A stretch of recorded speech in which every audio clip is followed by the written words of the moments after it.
Once a year, the entire tech industry drops everything and moves to one place. Prototypes, bold ideas, unfinished products, all of it headed to Las Vegas. I'm on my way to see which of these ideas are actually ready for the real world. This is CES, 4 days where the future is loud, crowded, and impossible to ignore. But behind the lights and announcements, only a few technologies are built to last. Let's go find them. CES is full of futuristic concepts, but the tools I care about are the ones that actually reduce mistakes, save material, and let you ship real objects. That's why I stop at xTool. If you've ever worked with lasers, you know the pain points. Wasted stock from bad alignment, messy edges on thick materials, and glass jobs that feel more like guesswork than a process. xTool is clearly pushing hard on automation. Their workflow combines camera preview with LiDAR-based autofocus, so placement and depth aren't manual guesswork anymore. That matters because most waste doesn't come from power, it comes from setup errors. On the CO2 side, the focus is clean cutting on thicker materials. Stronger air assist and higher capacity exhaust aren't flashy specs, but they directly affect edge quality, smoke control, and consistency across long jobs. They're also showing controlled workflows for glass and transparent materials, including subsurface and precision engraving. This is where accuracy really shows, because you can't hide mistakes inside glass.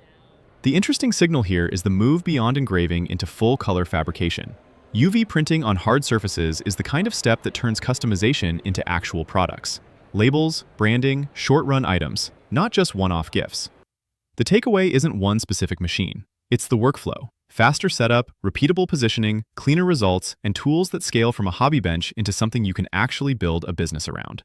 Before heading to CES, I've been testing these for a bit.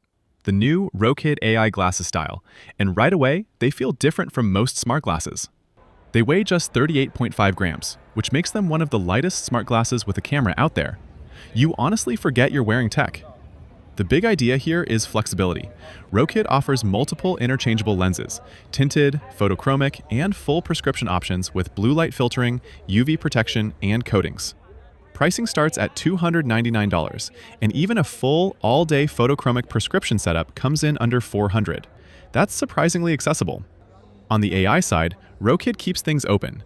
You can choose between ChatGPT, DeepSeek, or Qwen, and use it for real-time translation, voice notes, object recognition, navigation, and everyday productivity.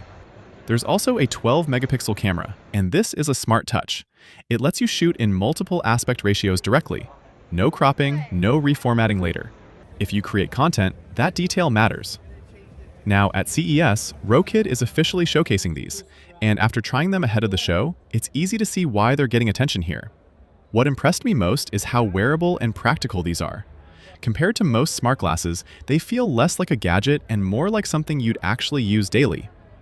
That's why Rokid lands firmly in my top 3 from CES this year. Check the link in the description if you want to learn more. This might be the most unexpected gadget I've picked up at CES, and the moment you touch it, you immediately get why. This is WOWCube, the original volumetric game console. You don't just look at it, you play it with your hands. 24 screens create a living, physical game world. Every twist, tilt, and tap changes what you see, instantly. It's screen time that actually makes you sharper. Puzzles and challenges that reward focus, coordination, and curiosity. WOWCube delivers a moment of wow every time you turn it. This is easily one of the most interesting gadgets to check out at CES this year.